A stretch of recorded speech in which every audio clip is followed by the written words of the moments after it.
friends, welcome to Meena's Samayal. Welcome to the special Navaratri series. Navaratri வந்தாலே வந்து celebration ஆரம்பிச்சாச்சு அப்படின்ட்டு அர்த்தம்.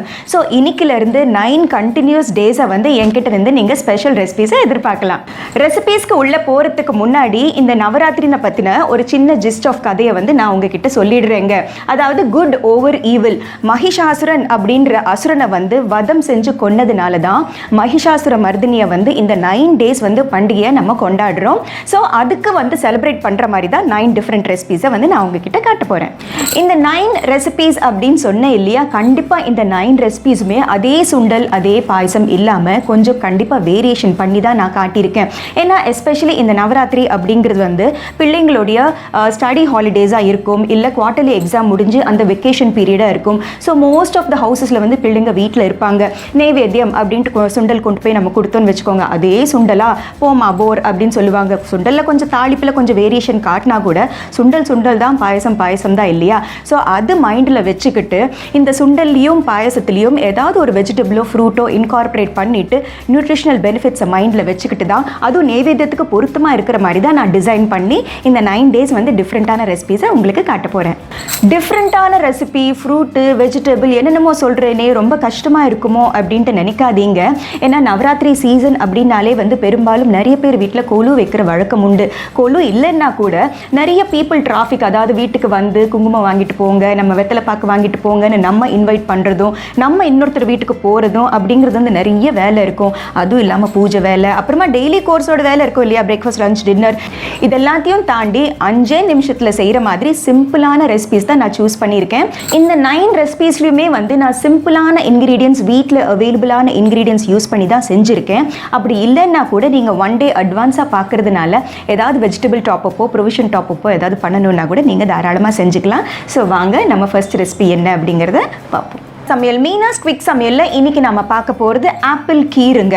ஆப்பிளில் வந்து பாயசமாக ரொம்ப டேஸ்டியாக இருக்கும். ட்ரை பண்ணி மட்டும் பாருங்கள். பொதுவாக ஆப்பிள்ஸில் வந்து ஏகப்பட்ட வெரைட்டிஸ் இருக்குது. கிரன்ச்சி ஆப்பிள், அதாவது பேரிக்கா ஆப்பிள் அப்படின்னு சொல்லுவாங்க, மாவ் ஆப்பிள் அப்படின்னு சொல்லுவாங்க, புளிப்பு கலந்த ஆப்பிள், க்ரீன் ஆப்பிள் அப்படின்ட்டு ஏகப்பட்ட ஆஸ்திரேலியன் ஆப்பிளும் இருக்குது இல்லையா.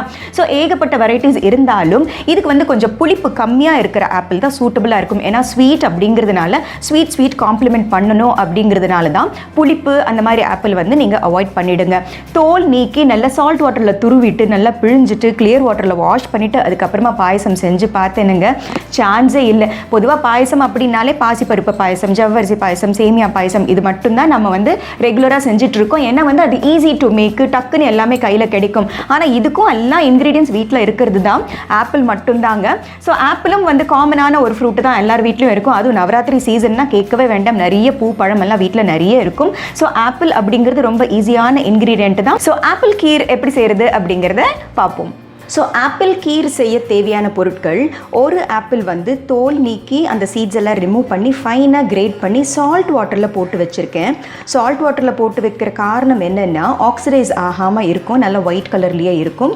So 1 apple is கிரேட்டட். அதுக்கப்புறமா ஒரு 2 table spoon milk powder. Milk powder வந்து ஆப்ஷனல், நீங்கள் கண்டென்ஸ்ட் மில்க்கும் சேர்த்துக்கலாம், இல்லை பாலே வந்து நல்ல சுண்டை காய்ச்சி நீங்கள் அப்படியேவும் ஃபினிஷ் பண்ணிக்கலாம். ஸோ மில்க் பவுடர் நான் 2 டேபிள் ஸ்பூன் எடுத்திருக்கேன். 3 table spoon sugar. Condensed milk நீங்கள் யூஸ் பண்ணுறதா இருந்தால் சுகர் வந்து நீங்கள் பார்த்து லெவல்ஸ் பார்த்து போட்டுக்கணும். இது வந்து ஒரு 1/4 லிட்டர் ஆஃப் மில்க்கு. அதுக்கப்புறமா தாளிக்க அப்படிங்கும்போது 1 டேபிள் ஸ்பூன் அளவு நெய், தேவையான அளவு முந்திரி அண்ட் தேவையான அளவு திராட்சை, அவ்வளோதாங்க தேவையான அளவு இன்க்ரீடியன்ஸ். இப்போ எப்படி செய்கிறது அப்படிங்கிறத பார்ப்போம். ஒரு பேனை வந்து ஹீட் பண்ணிக்கலாம், கொஞ்சம் நெய் விட்டுக்கலாம். நெய் சூடானதுக்கு அப்புறமா முந்திரி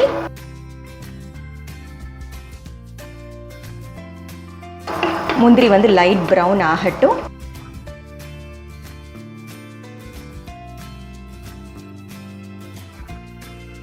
முந்திரி பாதி செவந்தாச்சு. அடுத்தது உலர்ந்த திராட்சையை சேர்த்துக்கலாம்.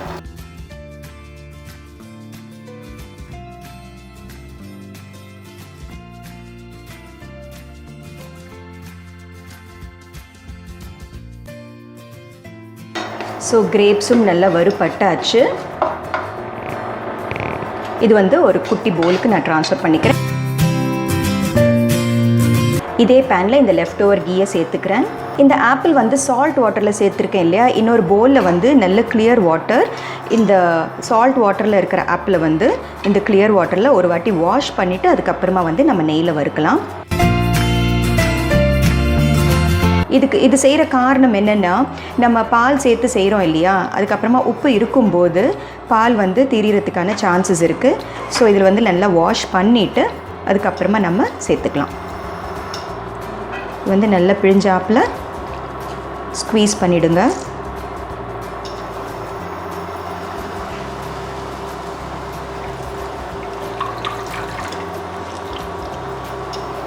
ஆப்பிளில் வந்து நிறைய வெரைட்டிஸ் இருக்குது. க்ரன்ச்சி ஆப்பிள் இருக்குது, இந்த மாவு ஆப்பிள் அப்படின்னு சொல்லுவாங்க இல்லையா, அந்த மாதிரி ஆப்பிள் இருக்குது. இதுக்கு எதுவாக இருந்தாலும் நல்லா இருக்கும்.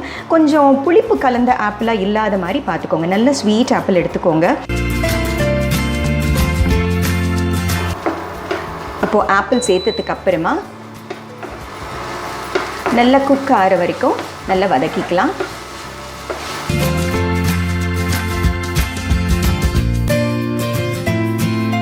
நல்லா அந்த க்ரன்ச்சி டெக்ஸ்சர் போயிட்டு நல்லா சாஃப்ட் ஆகணும் ஆப்பிள். இப்போது ஆப்பிள் வந்து ஆல்மோஸ்ட் 3 மினிட்ஸாக நான் வதக்கிட்டு இருக்கேன். நல்லா சாஃப்ட் ஆகிடுச்சு ஆப்பிள்.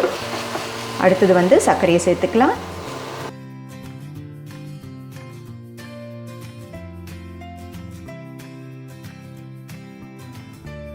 ரொம்ப ஃபாஸ்ட்டாக செய்யக்கூடிய ஒரு ஈஸியான கீர் தான் இது.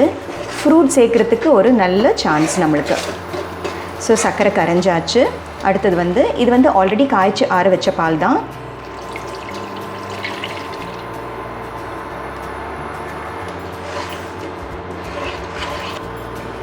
அதோடு அடுத்து மில்க் பவுடர். மில்க் பவுடர் சேர்த்ததுக்கு அப்புறமா கொஞ்சம் கிட்ட இருந்து கவனமாக ஸ்டியர் பண்ணிக்கிட்டே இருந்தால் நல்லது. மில்க் பவுடர் சேர்க்குற காரணம் வந்து இன்னும் வந்து நல்ல க்ரீமியாக டெக்ஸ்சர் வந்து நல்லா இருக்கும். சாப்பிடும்போது நல்லா என்ஜாயபிளாக இருக்கும். இப்போ மில்க் பவுடர் சேர்த்ததுனால கன்சிஸ்டன்சி வந்து நல்லா திக்காகிடும், சீக்கிரமாகவும் ஆகும்.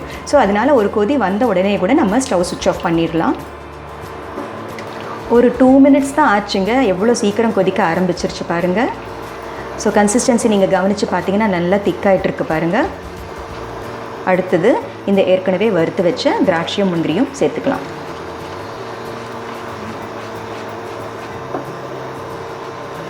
ஸோ நான் ஸ்டவ் சுவிட்ச் ஆஃப் பண்ணிடுறேன். So our apple kheer is ready.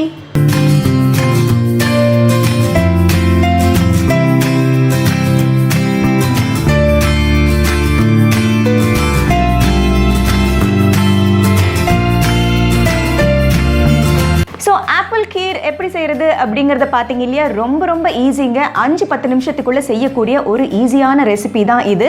கண்டிப்பாக இந்த ரெசிபி நீங்களும் ட்ரை பண்ணி பாருங்கள். ஸோ மீனா சமையலை பாருங்கள், லைக், ஷேர், சப்ஸ்கிரைப் பண்ணுங்கள். பாய்.